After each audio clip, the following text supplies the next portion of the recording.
When Breath of the Wild released for the Wii U and Nintendo Switch, we were given many new and awesome features, such as the new puzzles and game mechanics. From highly innovative gyro puzzles to hidden Korok seeds spread across the entire land of Hyrule, all the way to a new form of side quests somewhat similar to how Majora's Mask handled them. The point is, Breath of the Wild introduced and reintroduced many features, mechanics, weapons, characters, voice acting, bosses, and the list just goes on and on. But not everything the game gave us was all that good.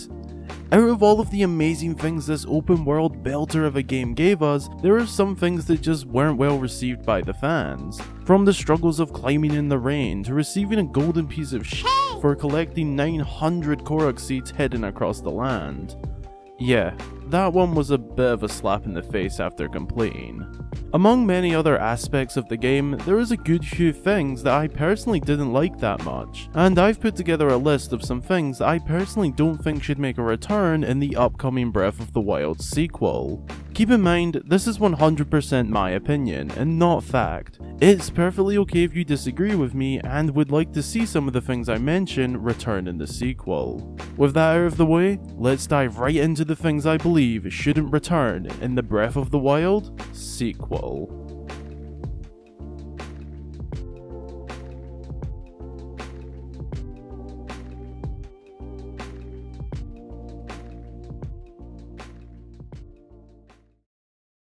Opening up my list of things to not return in the next mainline Zelda game is the Sheikah Slate Ruin abilities. Now, don't get me wrong, the Ruin abilities were absolutely fantastic creatively speaking, and opened up so many cool opportunities for puzzles and progression within the story. Hands down, some of the puzzles within the Sheikah shrines that required using Ruin abilities were first class, tip top, splendid, excellent, spanking? They were really well thought out and deserve a ton of praise, but it's not that side of the Ruin abilities that are why I don't want to see them back. The main reason I don't think they should come back is because they worked so well for Breath of the Wild and fit that game's nature perfectly. I can't personally see myself enjoying the exact same mechanics again. I mean, think about it. Would you really want all of the sequel's puzzles being based off the same gimmick Breath of the Wild relied on most of the time? I know I wouldn't. I made a video a few weeks ago covering a possible replacement to the ruins, as I don't want the concept, if you like, to just be taken away. Just the Sheikah ruins specifically, as I think they should stay within just Breath of the Wild as they did so well in that game. It's also because I like freshness in a new game. I love and appreciate when the developers bring in a new main mechanic for their new game, instead of reusing old assets over and over again. Obviously, this doesn't apply to everything, but the Sheikah ruins acted as our key items if you like, and that's something that with every game, I like to see it changed up a little. So it's not that I don't like the Sheikah ruins, I just want to see something new and fresh, or even a new take on the idea of how the ruins were done, possibly involving Link's possessed hand. Either or would work for me. This could also make further sense considering the lack of Sheikah tech known to be in the sequel to Breath of the Wild. Next up, the next thing I don't want to see make a return in the Breath of the Wild sequel is all of the filler side quests. Now yes, this is more of a little petty complaint, but one I see is fairly reasonable to make. Like I said with the Ruin abilities, I loved the side quests in Breath of the Wild. It's just there was a number of filler side quests that were only really added to the game for the sake of adding more side quests into the game. Don't confuse what I'm saying here, as I still completed all of those smaller and less exciting quests, but I feel like it would be so much better for the experience of the upcoming game if the time put into all of those smaller filler-like quests was invested into creating less, but more full and extensive ones. Ones that last a while and sometimes create a chain of quests from each other. Quests that last the same amount of time as the stolen heirloom quest in Kakariko Village, and have some real story behind them. I'd be perfectly okay with less side quests if it meant they were all the more intriguing and filled with some real meaning behind them. If you know me, I love a good bit of emotion in my video games, and even just 5 or 6 really emotion-filled or action-packed side quests would work just fine with me. Of course, we would still need some of those filler quests. It's a given that we will get them, but I'd hope to see more quests on the fuller side. Say 60% of big full side quests and 30% on the smaller side, along with 10% on the filler side of things. I'm going a little bit too much into it now, but you get the point. Don't bring back so many pointless filler quests and invest that time into making more longer and expansive ones that are actually memorable. I'm being honest here, I can only really remember 5 or 6 quests overall from Breath of the Wild. That's out of a whopping 76 side quests. There should be more than that in my memory, but that's just me personally. The next thing that I don't think should be returning in the Breath of the Wild sequel is the Korok seeds. I bet most of you saw this one coming, and I'm going to be very honest here. I actually like the Korok seeds a little.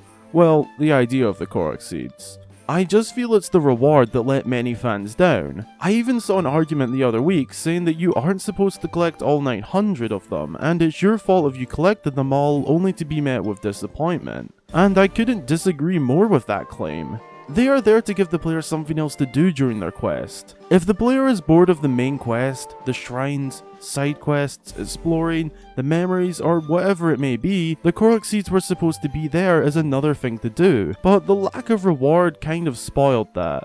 I don't really think something like this would be too well received if they returned in the same way, but like the side quests, I think it would be cool to see something like the Korok seeds, but a little bit reworked in the sequel. Even something simple like collecting the souls from the luminous stones. That would definitely fit well with the feels and themes of the sequel. Either way, I don't think many people could argue to say that the Korok seeds should return in the form of what they were in Breath of the Wild. I love little collectibles like the Korok seeds, but don't bring them back as they were in Breath of the Wild. Next up, not being able to climb whatsoever in wet conditions.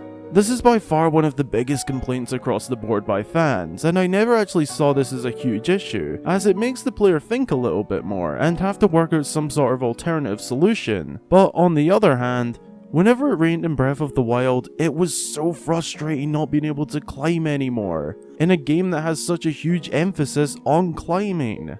Makes sense, right?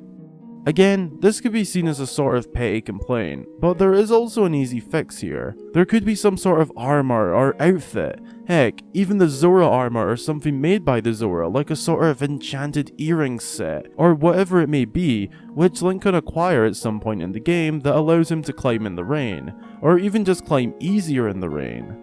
Although, if that were to happen, I'd want the item and or ability to be acquirable fairly into the game and not early on, at least halfway through the game, as Breath of the Wild in my opinion gave us, the player, too much far too early, and made the game just a little bit easier than necessary, but that could just be me personally. Getting back to the topic at hand, climbing in the rain needs to be introduced and made possible to some degree. I'm not saying let us freely climb in the rain, but offer something to help with it, as the way it worked in Breath of the Wild just sucked the life out of me at times. Don't bring that back.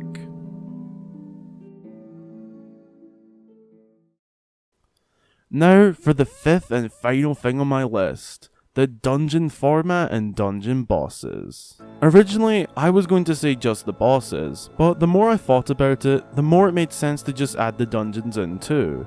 Similar to the Korok seeds in the rain issue, the dungeon and dungeon bosses were commonly complained about, and with good reason. They were good for what they were, but didn't quite fill the void of what us Zelda fans were used to. The dungeons lacked a personality, as they were all themed the same way. They had hardly any enemies whatsoever, and when you did find an enemy on board, it was often a floating skull.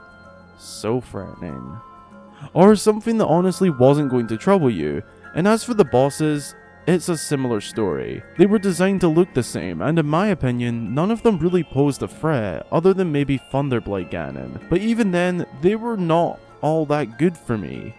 I don't have much more to say on their matters other than ditch the quick 15-minute empty dungeon style along with the copy and paste boss format. They lack almost everything a Zelda dungeon and boss means, and I just didn't like them at all that much for what they were supposed to replace, traditional Zelda dungeons. Like I said, they did well for doing what they were there to do, but got nowhere close to filling the gap left from traditional dungeons.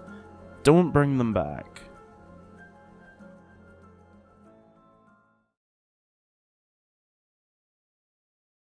Now for the real final thing on my list of stuff I don't want to see back in the Breath of the Wild sequel. This cocky, arrogant, salty son of a bitch.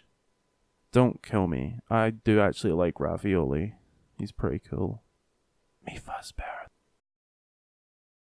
Thanks a ton for checking out the video. I really hope you enjoyed it, and be sure to leave your thoughts down below on what stuff from Breath of the Wild you don't want to see make a return. I'd love to see your guys' opinions and thoughts.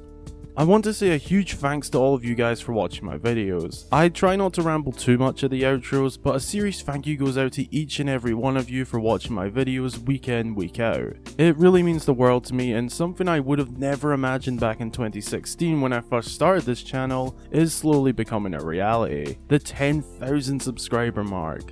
We are getting closer and closer every day, and I can't thank you enough for making this happen. Thank you so much. Another special thanks goes to all of my wonderful and amazing Patreon supporters, as your awfully generous support really helps me to keep making videos like this one, and keeps moving me one step closer to doing this as my dream job. So special thanks to Hexovian, Leonarco1, Keitala, Karika, Saphira Sky, Daniel Kilman, Neruslove13, Barky Doggo, Arlie Quinn, M, Chris Simpson, and Andrew. All of your support really means a lot to me, and I can't ever say these two words enough, but thank you. Again, I really hope you all enjoyed the video, and until the next time, I've been Hyrule Gamer.